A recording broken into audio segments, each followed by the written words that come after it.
أعوذ بالله من الشيطان الرجيم بسم الله الرحمن الرحيم رب اشرح لي صدري ويسر لي أمري واحلل عقدة من لساني يفقهوا قولي. Assalamu alaikum everyone. Am I audible to you all? Walaikum assalam. Yes, you are audible. Okay, that's great. I hope you all will be in the best state of your health and iman. I'm your host for today, Sayyida Atiya Batul, and currently I'm doing bachelor's in biotechnology from International Islamic University, Islamabad. And I'm the manager of event management team in Alfoz Educational Foundation. So firstly, I welcome you all on behalf of Alfoz Educational Foundation to the third episode of this amazing lecture series on the essence of the divine word. We will begin our episode with the Holy Quran recitation. For that, I would like to invite Mr. Tahir Shoaib. السلام علیکم اعوذ باللہ من الشیطان الرجیم بسم اللہ الرحمن الرحیم انا اعطیناک الکوثر فصل لربک وانحر ان شانئک هو الابتر صدق اللہ العظیم. Jazakallah. Now, before moving on towards our lecture, I'll introduce our instructor, who is Mr. Sarshar Ahmed. Mr. Sarshar Ahmed is the fellow member of Institute of Cost and Management Accountants FCMA, and he also held key positions in national and multinational entities, energy sector, and regulatory authorities. He also possesses exposure of dealing projects funded by international leading agencies such as IBRD, ADB, and etc. He is a Quran student and a great speaker. But before starting, I would like to invite our Honorable CEO and founder of Alphonse Educational Foundation to enlighten us with few words. Miss Adiba Fatma, over to you.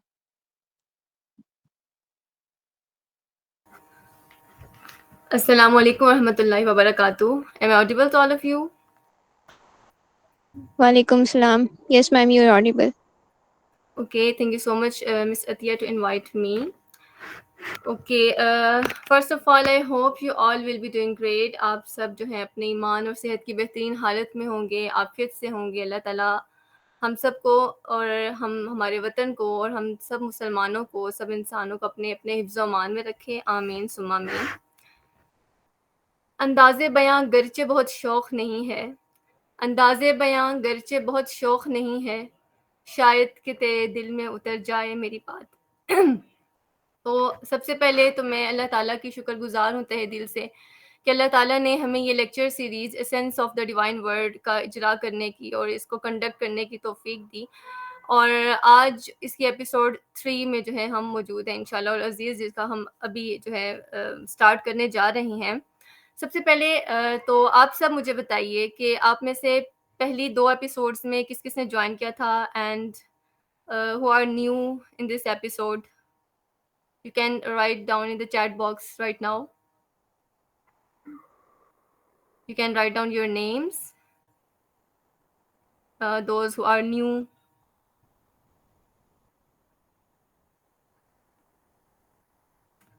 سب تھے پہلی 2 episodes میں.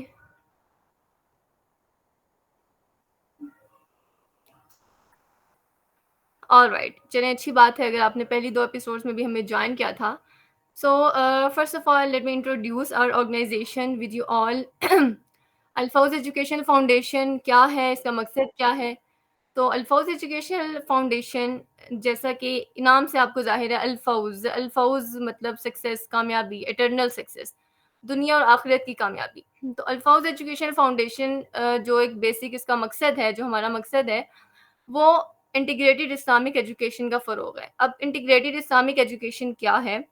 It is the Islamization of education. You can say that the interconnection, the interrelationship, the integration, the combination, the joining of Islamic education and formal education. Not only Islamic education, but the values and teachings, both values and teachings of Islam to the formal education. تو اس کا تھوڑا سا اگر میں آپ کو back ground بتانا چاہوں گی، اگر آپ سب انٹرسٹڈ ہیں کہ اگر ہم دیکھیں اپنی ہسٹری کو، نیئر ہسٹری نہیں، تھوڑا سا دور چلے جائیں ہسٹری میں، تھوڑا سا زیادہ پیچھے چلے جائیں، ٹھیک ہے، کیونکہ نیئر ہسٹری اگر ہم دیکھیں تو وہ اتنی اچھی نہیں ہے مسلمانوں کی رہی، جہاں پہ ان کو جب اللہ نے عروج دیا تھا تو وہ ویسے کام نہیں کر سکے ہم مسلمان جو ہمیں کرنے چاہیے تھے. خیر اس سے ذرا دور اور پیچھے ہسٹری میں چلے جائیں، اگر ہم 900 میں 800 میں چلے جائیں تو ہمارے پاس بہت سے، جب ہم دیکھیں گے بنیاد، چاہے وہ کیمسٹری، فزکس، جتنے بھی ہمارے فارمل جو سبجیکٹس ہم پڑھتے ہیں، میتھس پڑھتے ہیں، الجبرا پڑھتے ہیں، الگوریتمس پڑھتے ہیں، لوگارتمس پڑھتے ہیں، chemistry, physics, biology etcetera etcetera, تو ان کی جو بنیادیں ہیں، جو ان کی بنیادیں ہیں، فرسٹ اٹیمپٹس جو ہیں وہ ساری مسلم سائنٹسٹ کی ہی کی گئی ہوئی ہیں، ٹھیک ہے. تو عباس ابن فرناس کا نام آتا ہے جنہوں نے فلائنگ مشین کی کوشش کی، اور بہت سے سائنٹسٹ ہیں، آپ لوگوں نے پڑھے بھی ہوں گے کچھ اسکولز میں، لیکن ایز سچ ہمارے اندر وہ سینس ڈیولپ نہیں کی جاتی کہ اسلام جو ہے وہ دنیاوی تعلیم سے یا اس سے ہمیں ترقی کرنے سے نہیں روکتا، بلکہ ہمیں اس میں وہ پروموٹ کرتا ہے، ہمیں سپورٹ کرتا ہے، بلکہ ہم سے ڈیمانڈ کی گئی ہے کہ اقرا، ٹھیک ہے، ڈیمانڈ ہے کہ پڑھو، ترقی کرو، ریسرچ کرو، لیکن تقوی کے ساتھ، ٹھیک ہے. سکسیس جو ہے اصل اٹرنل سکسیس پہ فوکس ہونا چاہیے. ربنا آتنا فی الدنیا حسنۃ وفی الآخرۃ حسنۃ وقنا عذاب النار. تو دنیا میں کامیابی، پھر آخرت میں کامیابی، اور پھر عذاب سے بچائے اللہ تعالیٰ سے، ہماری یہ دعا ہے، ٹھیک ہے. تو اس ایک جو سینس ہے، جو انٹیگریشن کی سینس ہے، کیونکہ آج کے دور میں ایک بہت بڑا گیپ کریٹ ہو چکا ہے، ٹھیک ہے. آپ سب کو پتہ ہوگا ایک بہت بڑا گیپ ہے کہ ہم نے ایک طرف ہم بالکل مدارس کی تعلیم کو لے لیں، ایک طرف ہم اپنے اسکول، کالجز، یونیورسٹیز کی تعلیم کو لے لیں. بہت کم ہوگا، شاذ و نادر کوئی ٹیچر ایسے ہوں، لیکن کہ جو بچوں کے اندر اگر وہ کوئی بایولوجی پڑھا رہے، کیمسٹری پڑھا رہے، تو وہ اس کو کہیں انٹر ریلیٹ کر رہا ہو، یا اتنا وہ نالجیبل ہو، یا وہ اتنا اسکلفل ہو، یا اس کے اندر یہ ایک سینس ہو کہ وہ اس چیز کو بھی، کیونکہ ہماری ایک دوڑ ہے، صرف مارکس کی دوڑ ہے، گریڈس کی دوڑ ہے، ہمارے اسی دوڑ میں بس نمبروں کی دوڑ میں لگے ہوئے ہیں، آتا وہ بھی نہیں ہے، ٹھیک ہے، جو پڑھ رہے ہیں وہ بھی نہیں آ رہا ہوتا، پھر جو زبان ہے وہ بھی نہیں آ رہی ہوتی ہے، ٹھیک ہے. اور دوسری طرف جو ہمارا مقصد تھا، جو ہمیں اللہ تعالیٰ نے دیا تھا، جو اصل مقصد تھا، وہ بھی نہیں آ رہا ہوتا. تو ضرورت اس امر کی ہے کہ اگر ہم نے دنیا کے ساتھ چلنا ہے اور آخرت کی کامیابی کو، اور جو حقیقی کامیابی کو ہم نے مد نظر رکھنا ہے، اور اپنی لائف میں اور اپنی ایجوکیشن میں اس کو انکارپوریٹ کرنا ہے، اور اپنی اگلی نسلوں کو ہمیں اتنا کیپیبل بنانا ہے کہ وہ ایک تو مضبوط ہوں، سکسیسفل ہوں، اسٹرانگ ہوں دنیا کے ساتھ، بلکہ ان سے آگے ان کو لیڈ کرنے والے ہوں، دنیا کے ساتھ چلنے والے نہیں بلکہ دنیا کو لیڈ کرنے والے ہوں. اور ان کا جو مد نظر رکھیں وہ اللہ تعالیٰ کا خوف اور اللہ تعالیٰ کا تقوی ان کے اندر ہو، اور وہ اسلام سے واقف بھی ہوں، اس پہ پریکٹسنگ مسلم بھی ہوں، عمل درآمد بھی کرتے ہوں، اور ساتھ ہی ساتھ جو ہے وہ اس کو اپنے ایجوکیشن فیلڈ میں بھی ان کے اندر یہ چیز نہ ہو کہ ہم یہ مغرب کا لیا ہوا پڑھ رہے ہیں، نہیں، ہم یہ ہمارا اپنا ہی نالج ہے. مسئلہ یہ ہوا کہ بیچ میں گیپ آ گیا، ہم نے چھوڑ دیا، انہوں نے لے لیا. تو یہ جو اے ای ایف کا ایک کانسیپٹ ہے کہ اس کانسیپٹ کے اوپر ہم نے محنت کرنی ہے، اس کے لیے ہم ڈفرینٹ سیریز ارینج کر رہے ہیں. ابھی ہماری فرسٹ جو سیریز ہے sense of the divine word, اس کا بنیادی مقصد ہے کہ ہمیں سب سے پہلے کلام الہی کا جو ایک بنیادی پیغام ہے وہ سمجھ آ جائے، ٹھیک ہے، ہماری ذات جو ہے وہ ٹھیک ہو. میں اپنی ذات سے شروع کروں گی، آپ سب اپنی ذات سے شروع کریں گے، ٹھیک ہے. اور اس طرح سے کرتے کرتے یہ جو ہے نا ہم نے فردن یہ چیز ڈیولپ ہوگی، اور اس طرح سے کرتے کرتے آرگنائزیشنل لیول پہ، اور پھر کمیونٹی لیول پہ، اور پھر سوشل میڈیا سے انشاءاللہ ہم اس کو ہم نے پروموٹ کرنا ہے. تو سب سے پہلی بنیاد ہماری ذات ہے. جب تک ہمارا ذاتی عمل، ذاتی اخلاق، ذاتی علم، ذاتی عقیدہ جب بہتر نہیں ہوگا تو ہم آگے نہیں چل سکیں گے. اسی لیے ہم نے یہ جو لیکچر سیریز ہے sense of the divine word, اس کا انعقاد کیا ہے. اور انشاءاللہ نیکسٹ ہم اور بھی اس طرح کی سیریز لائیں گے جس میں ہم انٹیگریٹڈ اسلامک ایجوکیشن کو پراپر ایز اے ماڈلس، وہاں پہ ہم آپ کو لیکچرز اس طرح کے ہوں گے. انشاءاللہ میں خود وہ سیریز پراپر ارینج کروں گی جس میں ہم بایولوجی کے ٹاپکس کے ساتھ، کیمسٹری کے ٹاپکس کے ساتھ کیسے انٹیگریٹ. تو ایک تو ہماری جو ایجوکیشنل جو ہماری فارمل اسکل ہے، جو material knowledge, content of the body of the knowledge ہے، وہ بھی ہمیں سمجھ آئے، اور ساتھ ہی ساتھ اس میں اسلامکلی ہم کس طرح سے ان چیزوں کو انٹیگریٹ کریں گے. اب جیسے فار ایگزامپل میں چھوٹی سی ایگزامپل دے دوں، زیادہ ٹائم نہیں لوں گی، جسٹ 2 منٹس مور، دین انشاءاللہ سے اسٹارٹ کرتے ہیں. فار ایگزامپل ہم لے لیتے ہیں انوائرمنٹل کنزرویشن کا پوائنٹ، ٹھیک ہے.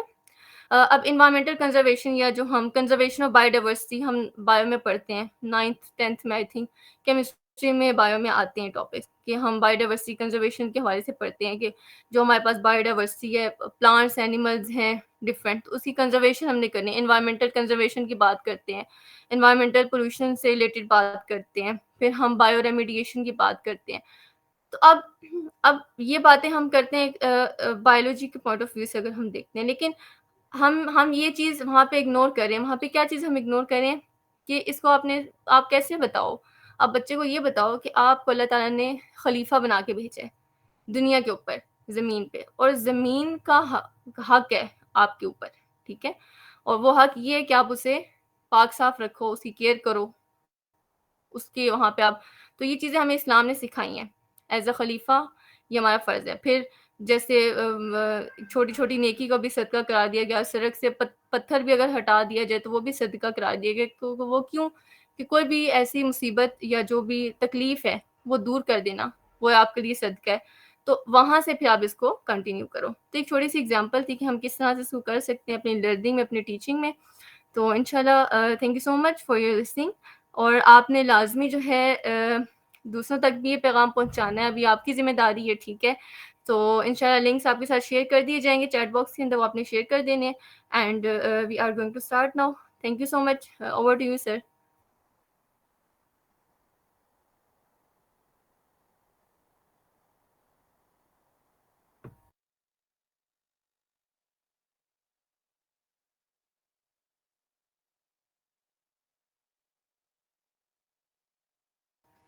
Sir, can you listen? You can start, please.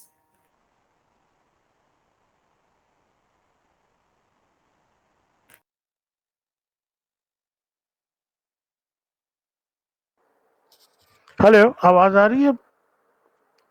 Hello, جی سر، آواز آ رہی. السلام علیکم. آج کا موضوع ہے ترک نماز شرک ہے. مستقبل کی پلاننگ کرنا اپنے مقصد کو حاصل کرنے کا ایک بڑا مؤثر ذریعہ ہے. انسان اپنی پریشانی پہ قابو کر پاتا ہے، اپنی منزل پہ پہنچتا ہے، اور یہ جو ہے اس کے پاس ایک روڈ میپ ہونا چاہیے جو اس کو ہمیشہ مدد فراہم کرتا رہے.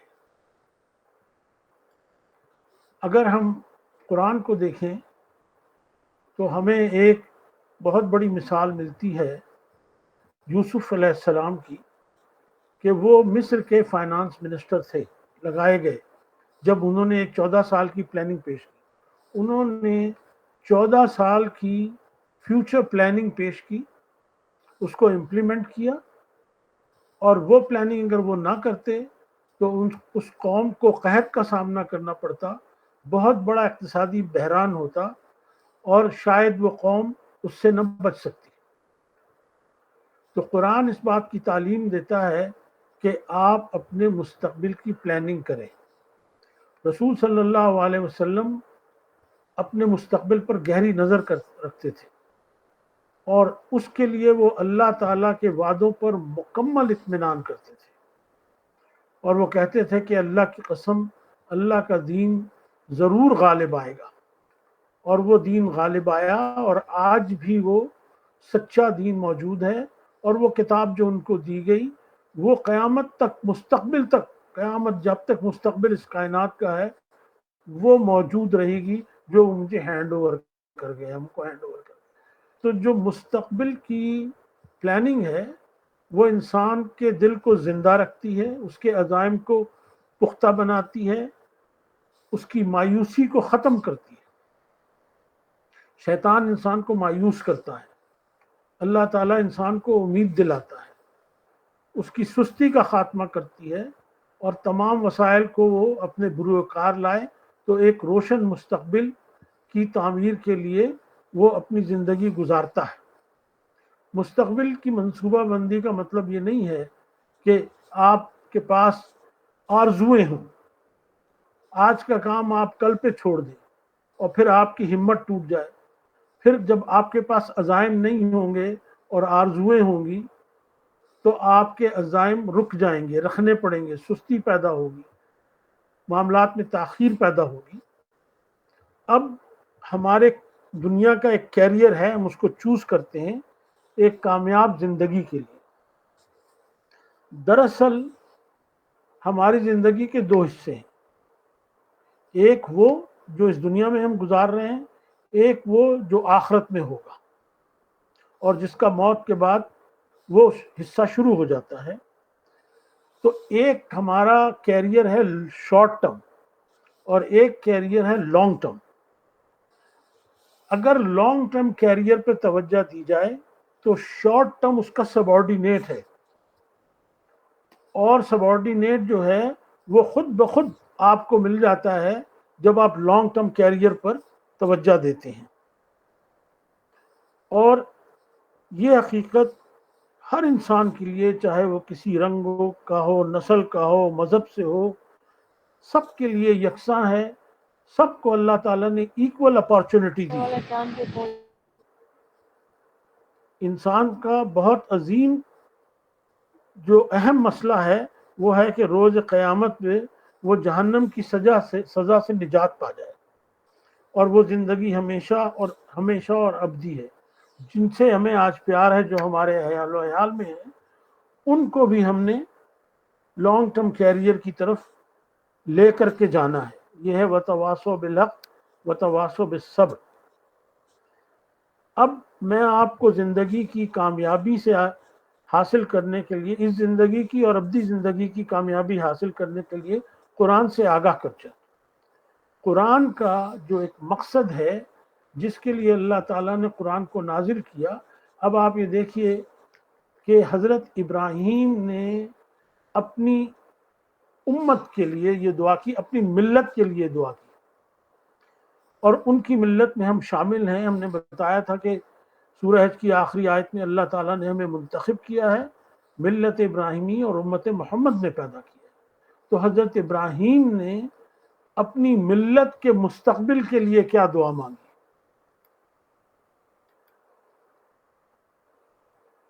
ربنا وابعث فيهم رسولا منهم يتلو عليهم آياتك ويعلمهم الكتاب والحكمة ويزكيهم إنك أنت العزيز الحكيم۔ اے ہمارے رب، ان میں ایک رسول انہی میں سے مبعوث فرما جو انہیں تیری آیات سنائے اور انہیں کتاب و حکمت کی تعلیم دے اور انہیں ہر قسم کے رذائل سے پاک کرے۔ بے شک تو بڑا غالب آنے والا حکیم ہے۔ اب حضرت ابراہیم نے مستقبل کے یہ دعا مانگی کہ ایک رسول جو ان کو ایک کتاب دے آپ، اور وہ حکمت کی تعلیم دے۔ چار چیزیں ہیں، یعلمہ الکتاب والحکمہ ویزکیکم ویتلو۔ کتاب سنائے اور ان کو علم دے، حکمت دے اور ان کا تزکیہ کرے۔ یہ ان کی دعا تھی ہمارے لیے، اور اللہ تعالیٰ نے ان کی یہ دعا قبول کی مستقبل کے لیے، اور پھر آخری رسول بھیجے صلی اللہ علیہ وسلم، اور ان کو دیا قرآن جو اب ہمارے ساتھ میں ہے۔ یہ ہماری اللہ تعالیٰ نے پلاننگ کی ہے قیامت کے لیے۔ تو دنیا اور آخرت کی زندگی میں حضور صلی اللہ علیہ وسلم، اللہ نے ایک پرسکرائب کیا ہے سلیبس پوری زندگی کے لیے، ہر آنے والے انسان کے لیے قیامت تک کے لیے، وہ ہے قرآن، وہ سلیبس ہے۔ اس کے معلم کون ہیں؟ حضرت محمد صلی اللہ علیہ وسلم۔ اب وہ ہمارے معلم ہیں، تو انہوں نے اس قرآن سے ہمیں یہ پتہ لگتا ہے کہ ترک نماز جو ہے وہ شرک ہے ایک مسلمان کی۔ اب ترک نماز جو ہوتی ہے اس کا ذکر جو ہے وہ ایک اتنا بڑا جرم ہے، جب لوگ جہنم میں ہوں گے تو وہ لوگ جو دنیا میں ان کے ساتھ تھے اور جنت میں جائیں گے تو وہ پھر ان سے پوچھیں گے، کیا پوچھیں گے مجرمین سے؟ عن المجرمين مجرمین سے، ما سلككم في سقر کس چیز نے تمہیں جہنم میں پہنچایا؟ قالوا لم نك من المصلين وہ کہیں گے ہم نماز گزاروں میں سے نہ تھے، ولم نك نطعم المسكين اور ہم مسکین کو کھلاتے نہیں تھے، وكنا نخوض مع الخائضين اور ہم بےہودہ پکنے والوں کے ساتھ بےہودہ گوئی کرتے تھے، وكنا نكذب بيوم الدين اور ہم روز جزا کو جھٹلاتے تھے، حتى أتانا اليقين یہاں تک کہ ہمیں موت آ گئی۔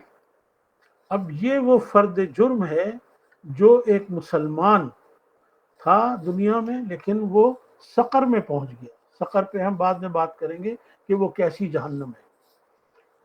تو اس کے لوگ جو دنیا میں اس کے ساتھ ہوں گے ان سے پوچھیں گے وہ کیا جرم تھا جو تمہیں سقر میں لے گیا؟ تو وہ اپنی فرد جرم کا اقرار خود کریں گے، اپنے اوپر فرد جرم خود عائد کریں گے کہ ہم نماز گزاروں میں سے نہیں تھے۔ یہ ہے اللہ کا حق، حقوق اللہ۔ ہم مسکین کو کھانا نہیں کھلاتے تھے، یہ ہے حقوق العباد۔ ایک جملے میں تمام حقوق العباد آ گئے اور پچھلے ایک آیت میں کل حقوق اللہ آ گئے۔ ہم بےہودہ بکنے والوں کے ساتھ بےہودہ گوئی کرتے تھے۔ یہ ایک عام زندگی کرنے والے کا جو مستقبل کی جس کے پاس کوئی پلاننگ نہیں ہے وہ یہ کرتا ہے۔ اور پھر ہم روز جزا کو جھٹلاتے تھے، قیامت کو جھٹلاتے تھے کہ ہمیں اللہ کے پاس نہیں پیش ہونا، یہاں تک کہ ہمیں موت آ گئی، حتی آتانا الیقین، اور ہم جہنم میں پہنچ گئے۔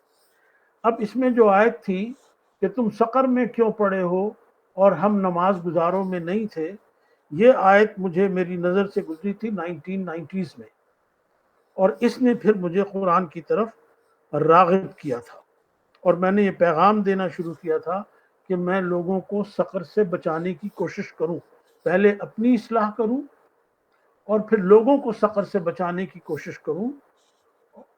اب نماز کیا ہے؟ جب اللہ تعالیٰ نے حضرت موسیٰ کو بلایا کوہ طور پر اور ان سے کلام کیا، حضرت موسیٰ کو کلیم اللہ کہا جاتا ہے۔ اللہ تعالیٰ نے اس طرح سے کبھی کسی انسان سے کلام نہیں کیا، لیکن حضرت موسیٰ سے یہ کلام ہوا۔ حضور صلی اللہ علیہ وسلم سے کلام ہوا تو آپ معراج پہ گئے، وہاں آپ سے کلام ہوا، لیکن موسیٰ سے مقدس وادی میں ان کلام کیا اللہ تعالیٰ نے، اور کلام کرنے میں انہوں نے کیا کہا؟ اللہ تعالیٰ نے کہا وأنا اخترتك فاستمع لما يوحى اور میں نے آپ کو منتخب کر لیا ہے، لہذا جو وحی کی جا رہی ہے اسے سنیں۔ حضرت موسیٰ نے جو خطاب ہے اس کو قرآن میں محفوظ کر لیا گیا، اور یہ ایک نشانی ہے، ایک ریپرزنٹیشن ہے کہ اللہ تعالیٰ نے تمام انسانوں سے یہ خطاب کیا ہے کہ میں تمہارا رب ہوں، اور میں ہی۔ اب پھر اللہ تعالیٰ نے جو پہلی بات کی حضرت موسیٰ سے خطاب کرنے کے منتخب کرنے بعد، اللہ تعالیٰ نے ہمیں بھی منتخب کیا ہے، ہمیں مسلمان منتخب کیا ہے، تو یہ خطاب مجھ سے بھی ہے اور آپ سے بھی ہے۔ آج جب ہم قرآن پڑھتے ہیں تو اللہ ہم سے خطاب کر رہا ہے، اور کیا کہا؟ إنني أنا الله لا إله إلا أنا فاعبدني وأقم الصلاة لذكري میں ہی اللہ ہوں، میرے سوا کوئی معبود نہیں، بس صرف میری بندگی کرو اور میری یاد کے لیے نماز قائم کرے۔ ایک مختصر سے کلام میں اللہ تعالیٰ نے یہ کہا کہ میں ہی اللہ ہوں۔ یہ جو کیفیت ہے یہاں پہ اننی ان اللہ لا الہ الا انا فبدنی، یہ اللہ تعالیٰ کی شان کی پہچان ہے، اور اس طرح سے تاکید میں قرآن میں کہیں اور نہیں آیا ہے کہ میں ہی اللہ ہوں، میرے سوا کوئی معبود نہیں ہے۔ اب جب میں یہ ریپیٹ کر رہا ہوں تو یہ خطاب اللہ تعالیٰ ہم سے کر رہا ہے، اور پہلی بات کیا کی؟ وَأَقِمِ الصَّلَاةَ لِلذِّكْرِ، کہ میری یاد کے لیے نماز قائم۔ تو نماز کی اہمیت اللہ تعالیٰ نے ذاتی طور پر ان پرسن لوگوں سے خطاب کر کے، موسیٰ سے خطاب کر کے یہ کہا کہ میری یاد کے لیے نماز قائم کرو۔ یہ تاکید کی انتہا ہے۔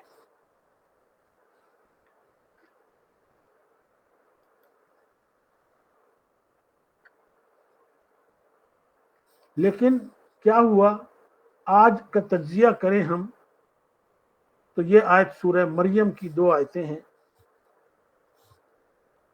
فخلف من بعدهم خلف أضاعوا الصلاة واتبعوا الشهوات فسوف يلقون غيا۔ پھر ان کے بعد ایسے ناخلف ان کے جانشین ہوئے جنہوں نے نماز کو ضائع کیا اور خواہشات کے پیچھے چل پڑے، بس وہ عنقریب ہلاکت سے دوچار ہوں گے۔ إلا من تاب وآمن وعمل صالحا فأولئك يدخلون الجنة ولا يظلمون شيئا۔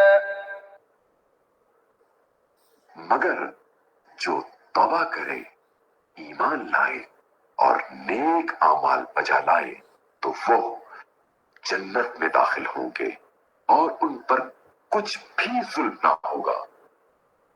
اب پہلی آیت میں یہ کہا جنہوں نے نماز کو ضائع کیا، خواہشات کے پیچھے چل پڑے، وہ عنقریب ہلاکت سے دوچار ہوں۔ لیکن اللہ تعالیٰ نے یہاں ان کی معافی کا بھی ذکر کر دیا، جو رجوع کرنا چاہیں، مگر جو توبہ کریں، ایمان لائیں، نیک اعمال بجا لائیں تو وہ جنت میں داخل ہوں گے، ان پہ کوئی ظلم نہیں ہوگا۔ اب آج ہم آپ اپنے گھروں کا، رشتہ داروں کا، پڑوسیوں کا اور موجودہ حالات کا تجزیہ کریں تو بمشکل ہی کوئی ایسا خاندان ڈھونڈ سکیں گے جہاں کے تمام افراد نمازی ہیں۔ کہیں یہ صرف والدہ کی فرائض میں شامل ہے، کہیں صرف والد کے فرائض میں شامل ہے، اور کہیں کوئی ایک بھائی بہن جو ہے وہ اس کو ادا کر دیتا ہے تو وہ اس کو ادا کر رہا ہے، لیکن پورا گھرانہ ملنا بہت ہی مشکل ہوتا ہے۔ ہم اپنی نماز کو ضائع کر رہے ہیں۔ اب اس گمراہی کی سزا، ہلاکت کی سزا اس دنیا اور آخرت میں مل کر رہی گی۔ یہی معاملہ ہے بہت نازک، جس کی نزاکت سے اس وقت ہم آگاہ ہو رہے ہیں۔ اللہ تعالیٰ نے سورہ عنکبوت میں یہ فرمایا کہ ہم نے انسان کو سمجھانے کے لیے بہت مثالیں بیان کی، لیکن انسان بڑا جھگڑالو ہے اور وہ نہیں سمجھتا، نہیں مانتا۔ یہ سورہ کہف کی آیت ہے اور ایک سورہ عنکبوت کی آیت ہے کہ ہم نے طرح طرح کی مثالیں دے کر کے انسان کو سمجھایا، لیکن انسان بہت جھگڑالو ہے۔ اب وہ طرح طرح کی جو مثالیں ہیں جو اللہ تعالیٰ نے قرآن میں دی ہیں وہ ہم آپ اس پر غور کریں گے۔ سورہ توبہ کی آیت 11 نمبر آیت۔ فإن تابوا وأقاموا سوری، پہلے 10 ہم دیکھتے ہیں۔ تاکہ آئیڈیا ہوگا.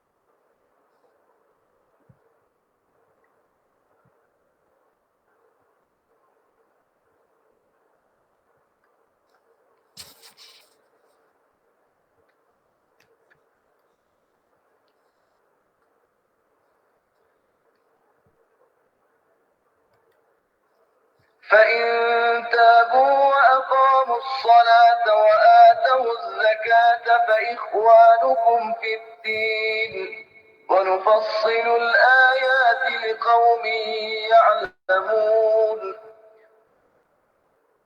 بس اگر یہ لوگ توبہ کر لیں اور نماز قائم کریں اور زکوٰۃ دیں تو وہ تمہارے دینی بھائی ہیں، اور علم رکھنے والوں کے لیے ہم آیات کو واضح کر کے بیان کرتے ہیں.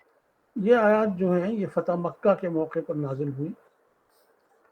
مکہ میں مسلمانوں پر ایک طویل عرصے سے ظلم اور زیادتی کی گئی، لیکن جب حضور صلی اللہ علیہ وسلم نے فتح کیا مکہ تو آپ نے کہا جو کوئی کعبے میں پناہ لے لے، اپنے گھر میں پناہ لے لے، اور جو آپ کا سب سے بڑا دشمن تھا جس کی بیوی نے حضرت حمزہ کا کلیجہ چبایا تھا اور اس وقت وہ وہاں کا سردار تھا، تو آپ نے کہا جو کوئی ابو سفیان کے گھر میں پناہ لے لے تو ہماری طرف سے امن ہے، اس کو ہم کچھ نہیں کہیں گے. اور پھر اللہ تعالیٰ نے کہا اگر یہ توبہ کر لیں، پہلی شرط نماز قائم کریں، دوسری شرط زکوٰۃ دیں، تو یہ تمہارے دینی بھائی ہو گئے ہیں. ہم نے علم رکھنے والوں کے لیے یہ آیات جو ہیں واضح کر دی. اب ان آیات میں 3 شرائط کا اللہ تعالیٰ نے ذکر کیا کہ جو لوگ توبہ کر لیں، جو ہمارے لیے آپ ہی سمجھ لیے کہ ایمان ہم لے آتے ہیں یا ایمان پہ ہم وراثت پیدا ہوئے، نماز قائم کریں، زکوٰۃ دیں، تو آپس میں دینی بھائی ہیں. اب اگلی ایک آیت ہے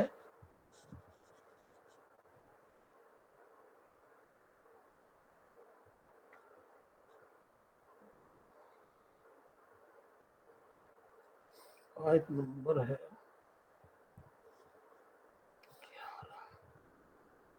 71.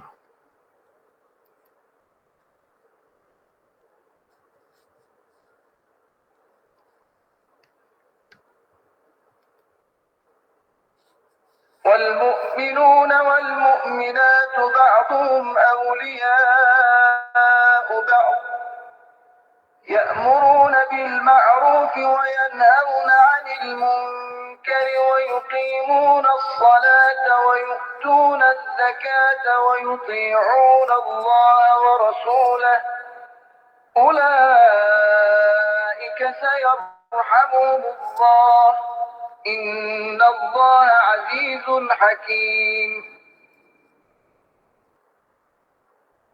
اور مومن مرد اور مومنہ عورتیں ایک دوسرے کے بہی خواہ ہیں، وہ نیک کاموں کی ترغیب دیتے ہیں اور برائی سے روکتے ہیں اور نماز قائم کرتے ہیں اور زکوٰۃ ادا کرتے ہیں اور اللہ اور اس کے رسول کی اطاعت کرتے ہیں.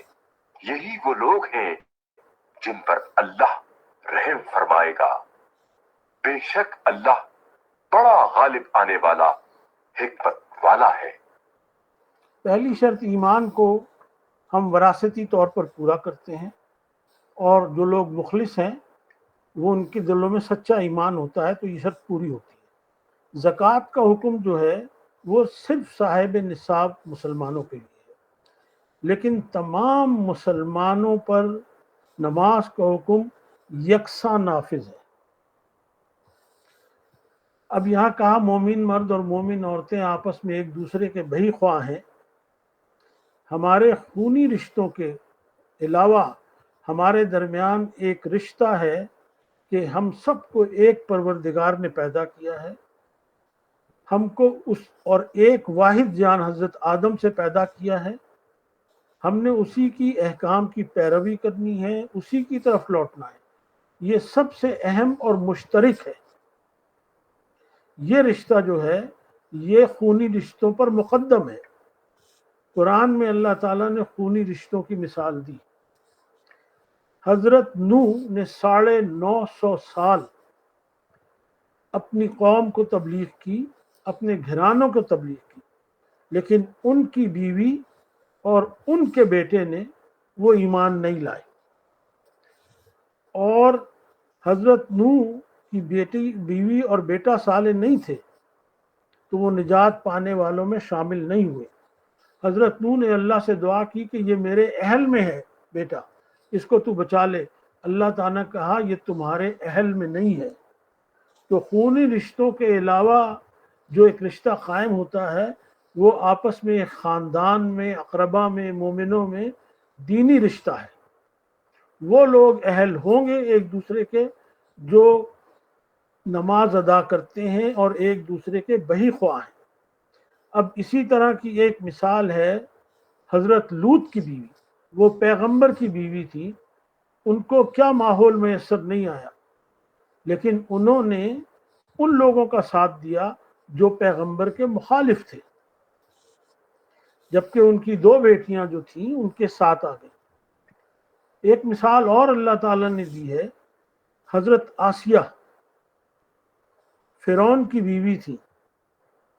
وہ بہت بڑا طغا کرنے والا تھا، اللہ کا نافرمان تھا، خدائی کا دعویٰ کرتا تھا. وہ مومنہ تھی، اس کے گھر میں تھی، تو وہ اللہ تعالیٰ کے مومن بندوں میں، مومنات میں شامل تھی. فرعون ان کا شوہر نہیں شامل تھا. سورہ عبس میں یہ آیات ہیں کہ جب قیامت کا غل مچے گا تو کیا ہوگا؟ فإذا جاءت الصاخة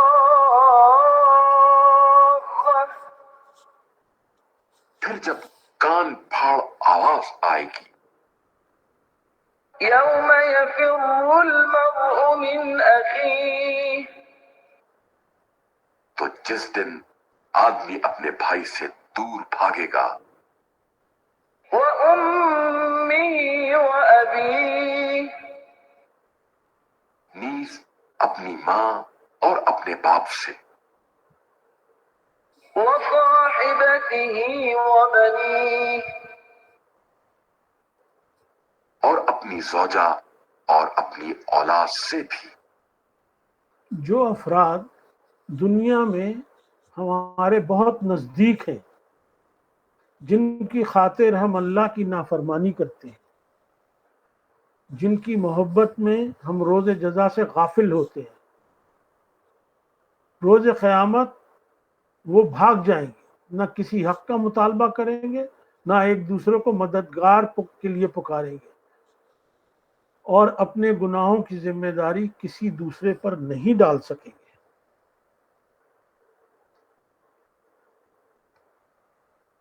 اب قیامت جو حکم ہے نماز کا، اس کے بارے میں سورہ قیامہ کی چند آیتیں ہیں، وہ بھی سنیے تو پھر تجزیہ کرتے ہیں. والتفت الساق بالساق اور پنڈلی سے پنڈلی لپٹ جائے گی. إلى ربك يومئذ المساق تو وہ آپ صلی اللہ علیہ وآلہ وسلم کے رب کی طرف چلنے کا دن ہوگا. وتذرون الآخرة بس اس نے نہ تصدیق کی اور نہ نماز پڑھی، وتذرون الآخرة بلکہ تکذیب کی اور روح گردانی کی. وتذرون الآخرة پھر اکڑتا ہوا اپنے گھر والوں کی طرف چل دیا. وتذرون اکڑتا ہوا گھر والوں کی طرف چل دیا. ثم ذهب إلى أهله يتمطى پھر اکڑتا ہوا اپنے گھر والوں کی طرف چل دیا. أولى لك فأولى تیرے لیے تباہی پر تباہی ہے. ثم أولى لك فأولى پھر تیرے لیے تباہی پر تباہی ہے. أيحسب الإنسان أن يترك سدى کیا انسان یہ خیال کرتا ہے کہ اسے یوں ہی چھوڑ دیا جائے گا؟ اب یہاں کہا گیا فلا صدق وصلی، اس نے نماز کی نہ پڑھی، نہ تصدیق کی، نہ نماز پڑھی. تصدیق ہوتی ہے جب آپ کے ایمان کی، جب آپ اللہ کے آگے سامنے حاضر ہوتے ہیں. اس کے مقابلے میں اس نے کیا کی؟ ولا کذب و تولا، کہ تکذیب کی اور روگردانی کی، اور پھر اکڑتا ہوا اپنے گھروں کی طرف اپنے گھر والوں کی طرف چل دیا. آج ہم نماز سے منہ موڑے ہوئے ہیں. کثرت ہے مسلمانوں کی پوری دنیا میں کہ ان کو نماز سے منہ موڑے ہوئے ہیں. انہوں نے اپنا رخ جو ہے وہ روگردانی کر کے پھیرا ہوا ہے، اور اپنے گھروں میں وہ بڑے خوش باش رہتے ہیں. کوئی فکر نہیں ہے، چاہے وہ گھر والے نماز پڑھیں نہ پڑھیں، وہ خود پڑھیں نہ پڑھیں. تو ایسے اشخاص پہ اللہ تعالیٰ نے یہاں 4 دفعہ کہا ہے اولا لک فاولا، تیرے لیے تباہی ہے، تباہی ہے. اور پھر ثم اولا لک فاولا، پھر تیرے لیے تباہی ہے، پھر تباہی ہے. 4 دفعہ اللہ تعالیٰ نے تجدید کی ہے، تاکید کے ساتھ بتایا ہے، اعلان کیا ہے کہ نماز پڑھنے کے لیے نہ پڑھنے والے پر تباہی ہے. اللہ تعالیٰ اب جب کسی چیز کی تاکید اور تجدید کرتے ہیں تو وہ 4 مرتبہ ہوتی ہے. قرآن میں اسی طرح سورہ قمر میں آیا ہے وَيَسَّرْنَا الْقُرْآنَ فَهَلْ مِن مُدَّكِّرٍ، یہ قرآن ہم نے آسان کر دیا ہے، کوئی سوچے اور سمجھے. وہ آیت سورہ مدثر قمر میں 4 دفعہ آئی ہے. حضور صلی اللہ علیہ وسلم جس بات کی تجدید کرتے تھے، اہمیت کرتے تھے، وہ اس کو 3 دفعہ کہتے تھے. تو کیا انسان خیال کرتا ہے یوں ہی چھوڑ دیا جائے گا؟ نہیں، وہ اللہ کے سامنے پیش ہوگا اور اس کو اپنی اس روگردانی کا اور اس نافرمانی کا جواب دینا پڑے گا. اب جب جواب دینے کا وقت آئے گا تو سورہ نون کی آیت یہ کہتی ہے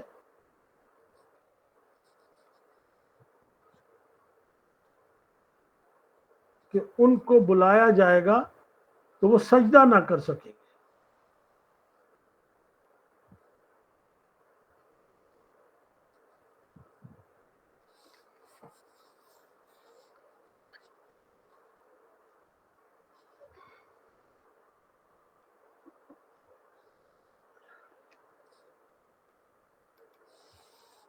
يوم يكشف عن ساق ويدعون إلى السجود فلا يستطيعون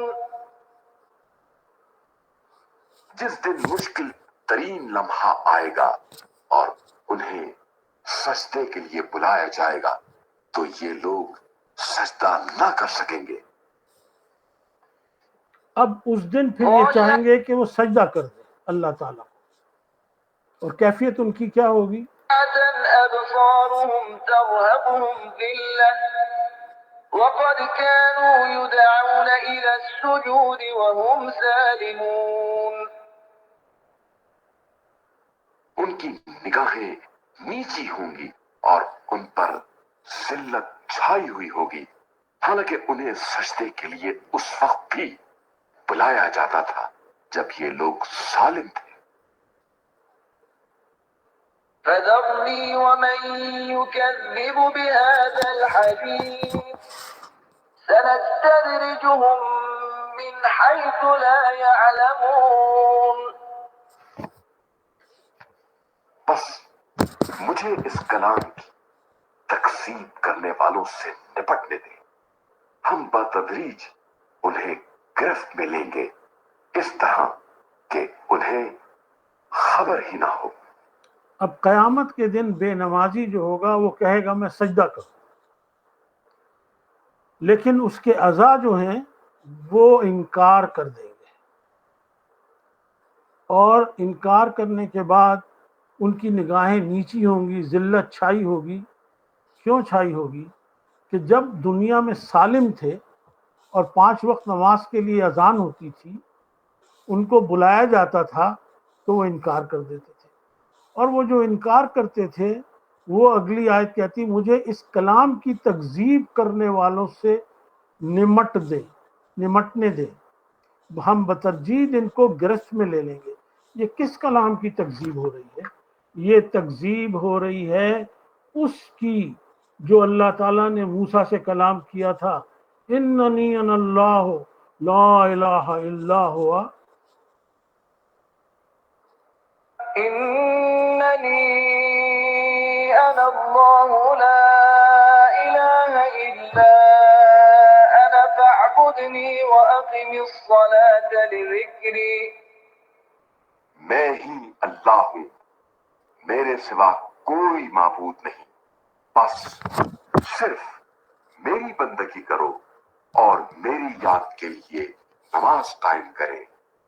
إن الساعة آتية. اب یہ اللہ تعالیٰ کا خطاب مجھ سے آپ سے براہ راست ہے، جو حضرت موسیٰ کے توسط سے اور قرآن سے ہم سے کیا گیا ہے کہ میں ہی اللہ ہوں، میرے سوا کوئی معبود نہیں، بس میری بندگی کرو، میری یاد کے لیے نماز قائم کرو.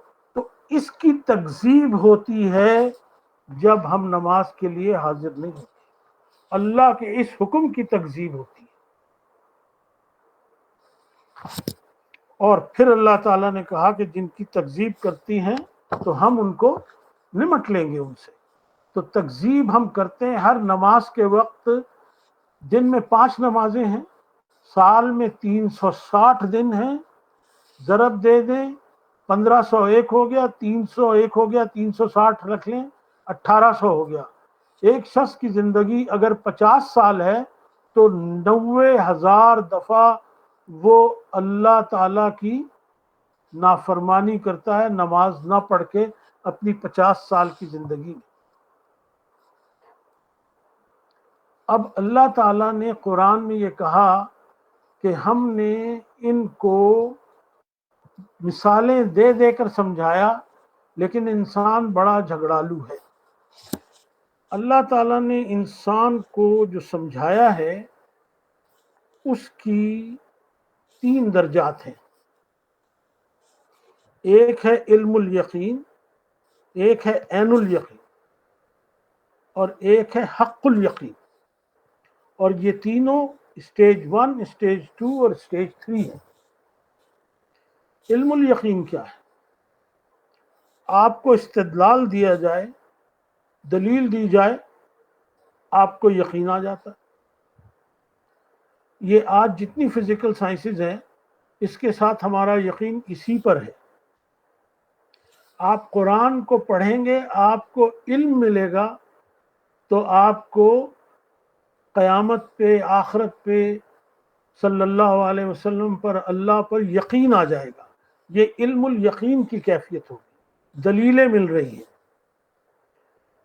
یہ جو ہے سورہ تکاثر کی آیت ہے، وہاں ہم ابھی پڑھیں گے. دوسرا یقین جو ہے وہ عین الیقین ہے. عین الیقین کیا ہے؟ کہ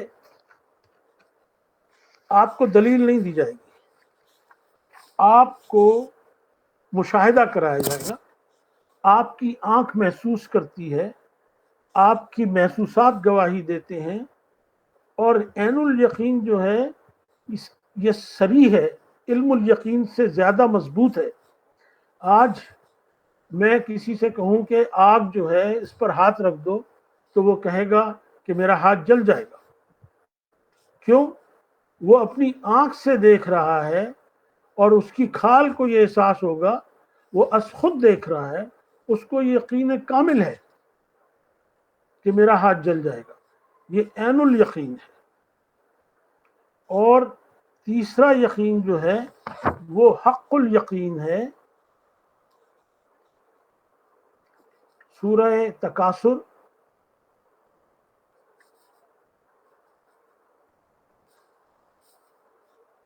یہ قیامت قبر کے بارے میں کہہ رہی ہے، لیکن میں صرف وہ آیات پڑھ رہا ہوں.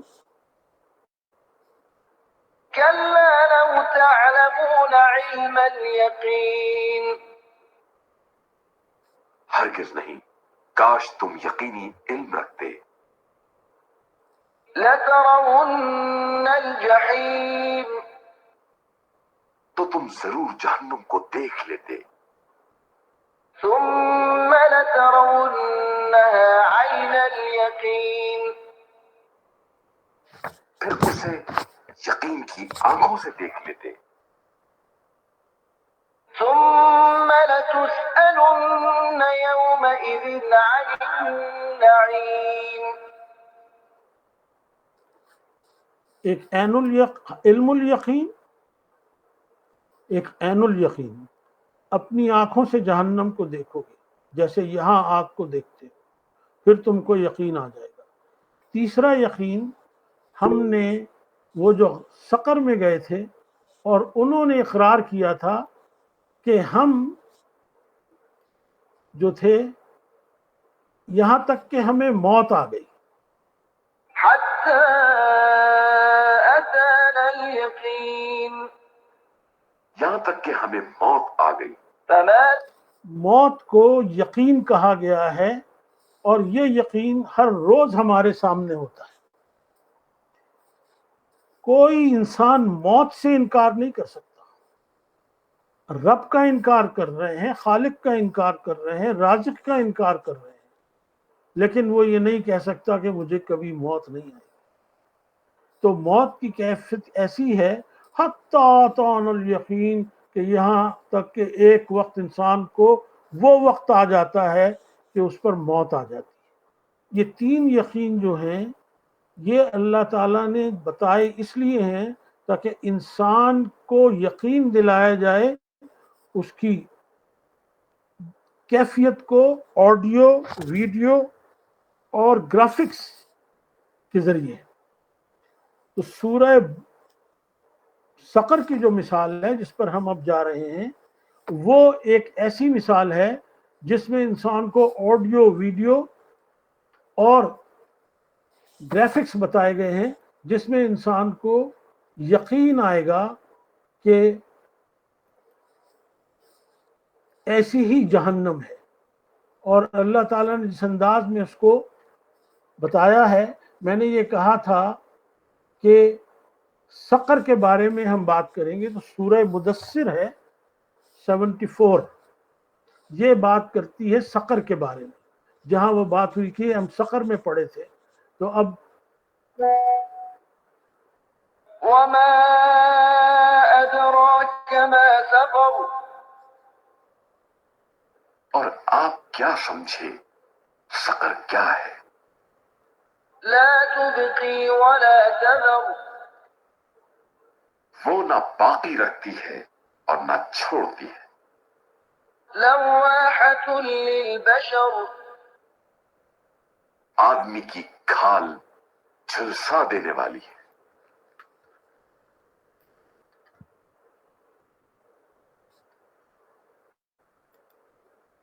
والليل إذ أدبر اور رات کی جب وہ پلٹنے لگتی ہے، والصبح إذا أسفر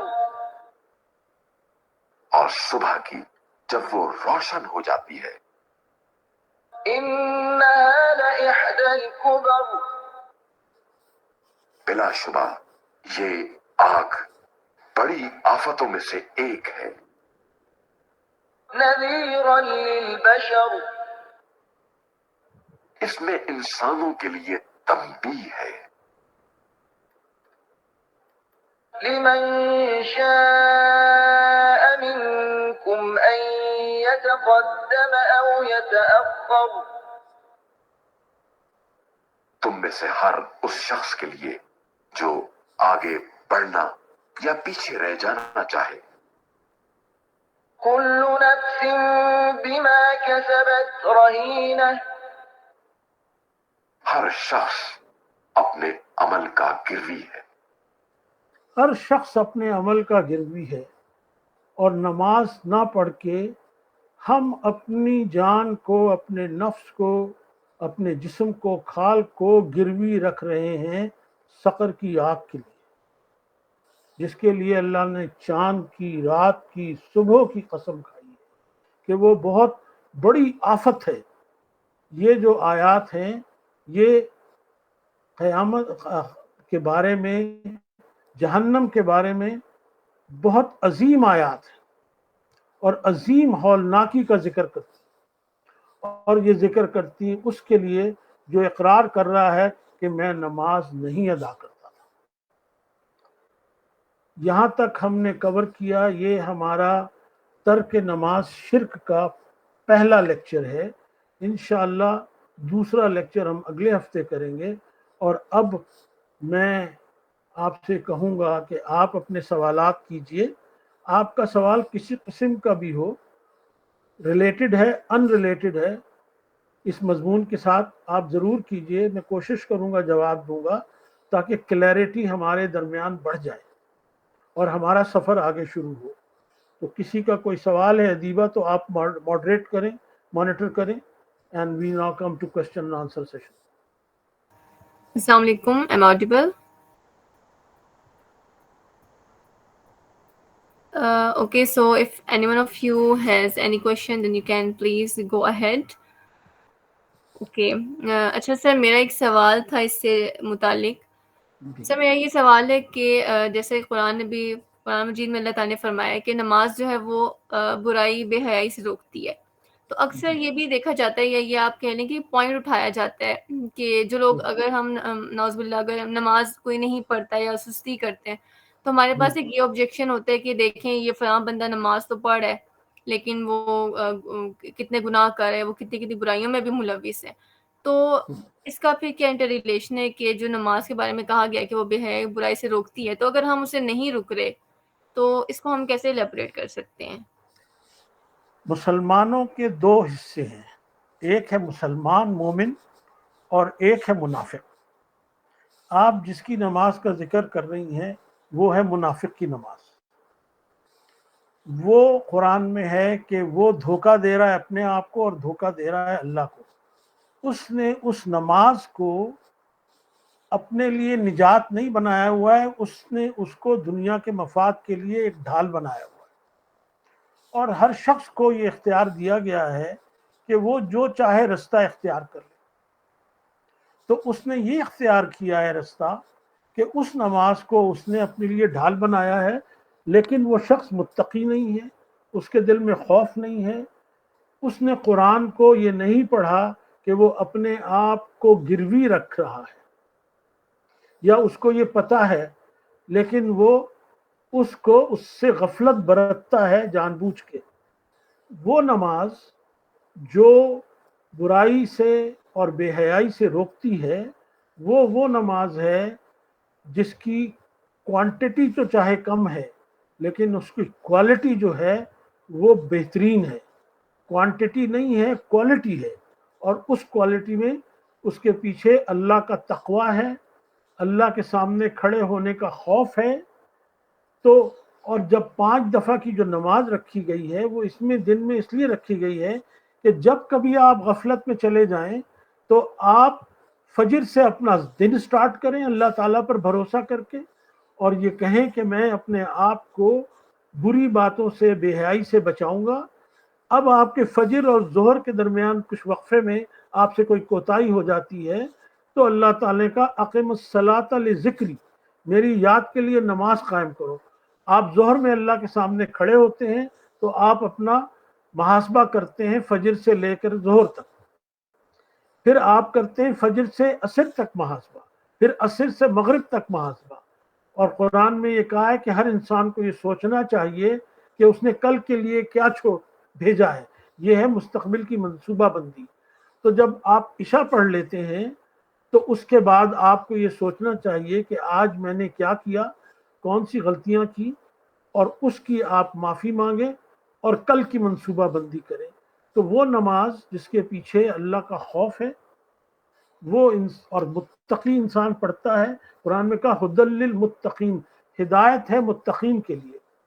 اور متقی وہ ہے جس کو اپنے رب کو پہچانتا ہے، اپنے خالق کو پہچانتا ہے، ہر کوئی پہچانتا ہے، لیکن وہ نافرمانی نہیں کرتا، اس سے نہیں ڈرتا.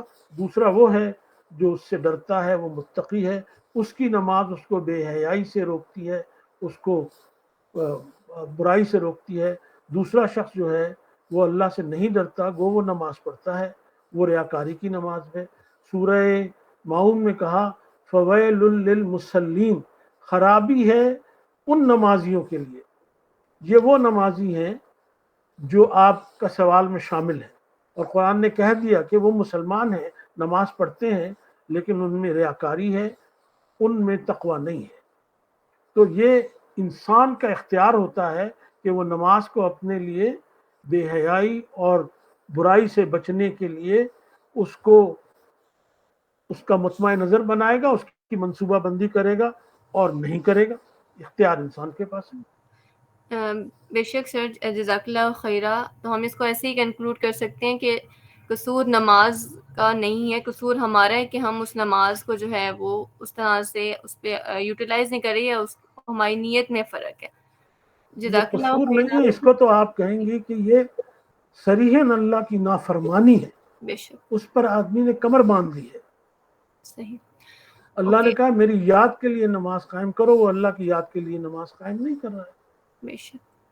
Okay sir, we have 2 more questions shortly جی. انشاءاللہ. بس پھر ہم اس کو وائنڈ اپ کرتے ہیں ان سوالوں کے بعد. سر ایک سوال ہے کہ کیا نماز میں اگر آنسو نکل آتے ہیں، نماز میں انسان روتا ہے، تو وہ مکروہ ہے یا نہیں؟ اگر آپ کا دل افسردہ ہو جاتا ہے یا آپ کے دل میں کوئی دعا ہے اور آپ نماز کے دوران روتے ہیں یا آپ کی آنکھوں سے آنسو جاری ہوتے ہیں، تو اس سے نماز پہ کیا اثر پڑتا ہے؟ ہمارے آنسوؤں کی جب ہم اس کو انسانوں کے سامنے نکلتے ہیں تو وہ ہماری تحقیر کرتے ہیں، ہماری کمزوری پر ملوم ہوتے ہیں. جب ہم اللہ کے سامنے آنسو نکلتے ہیں تو اللہ کے فرشتے جو ہیں اس کو خوشخبری دیتے ہیں کہ وہ اپنے رب کو پہچان رہا ہے، اس کے اندر اس کا خوف ہے اور اللہ کی معرفت اور شان اس کو حاصل ہو رہی ہے. تو ایک آنسو اللہ کی راہ میں نکلنا جو ہے اس کی قیمت اللہ تعالیٰ اس کو اس دنیا میں بھی دے گا خیر کی صورت میں، اور روز قیامت اس کی آگ جو ہے انہی آنسوؤں سے ٹھنڈی ہو جائے گی بے شک. اور اس کو اجر ملے گا. سر یہاں پہ مجھے جہاں تک لگ رہا ہے کہ ان کا کنسرن اسپیسیفکلی نماز کے دوران کے حوالے سے، کہ ڈیورنگ نماز. جی بالکل. نماز کے دوران آنسو آنا ایک بہت بڑی نعمت ہے بے شک. صحیح. کہ آپ اللہ کے سامنے کھڑے ہیں اور آپ اس کے سامنے اس کی ہیبت سے، اس کی محبت اور شفقت کی وجہ سے آپ شکر ادا کر رہے ہیں، بے شک. اور آپ اوکے کے آنسو شکر کے آنسو ہیں. انشاءاللہ. I hope your question has resolved انشاءاللہ. اوکے سر، نیکسٹ کوشچن یہ پوچھا گیا ہے کہ نبی صلی اللہ علیہ وسلم کے جو والدین تھے ان کے بارے میں مطلب ہمیں کیا ہدایت ملتی ہے کہ وہ مطلب آیا کہ وہ مسلمان تھے یا کس مذہب پہ تھے، تو وہ جنت میں جائیں گے یا نہیں، یا ان کا کیا معاملہ ہے؟ کیونکہ نبی صلی اللہ علیہ وسلم تو پھر مطلب بعد میں ان کو جی دیکھیے، اللہ تعالیٰ نے یہ کہا ہے سورہ حج میں کہ ہم نے تم کو منتخب کر لیا، ٹھیک ہے، اور تم ملت ابراہیمی میں ہو. تو ان کے والدین اور آباء و اجداد ملت ابراہیمی سے ہی تعلق رکھتے ہیں، جس سے ہم بھی تعلق رکھتے ہیں. تو وہ ملت ابراہیمی میں سے تھے، اللہ تعالیٰ نے ان کو منتخب کر لیا، تو یقیناً وہ جنتی ہیں. بے شک. I hope your question has resolved. جزاک اللہ خیرہ. Thank you so much sir for your precious time and your support. And for your guidance. Thank you so much, جزاک اللہ خیرہ. اور آپ سب کی بھی میں بہت بہت تہ دل سے شکر گزار ہوں کہ آپ سب نے پارٹیسپیٹ کیا, اپنا قیمتی وقت جو ہے وہ اس سیشن کے لیے نکالا. اللہ تعالیٰ ہم سب کو عمل کی توفیق عطا فرمائے, اور زیادہ سے زیادہ آڈینس کو آپ لے کر آئیں, اپنے فرینڈس کو لے کر آئیں. اور جیسے کہ آپ نے یہاں پہ ایک ماحول دیکھا ہے, آپ نے سنا ہے کس طرح سے قرآن کی آیات, جب آپ قرآن کی آیات ڈائریکٹ سنتے ہیں تو ایک دل پہ اثر ہی کچھ اور ہوتا ہے, اور پھر جب اس کو ایکسپلین کیا جاتا ہے اور آپ کی کوئریز ہوتی ہیں انشاءاللہ وہ ہم ریزالو کریں گے اللہ تعالیٰ کے حکم سے.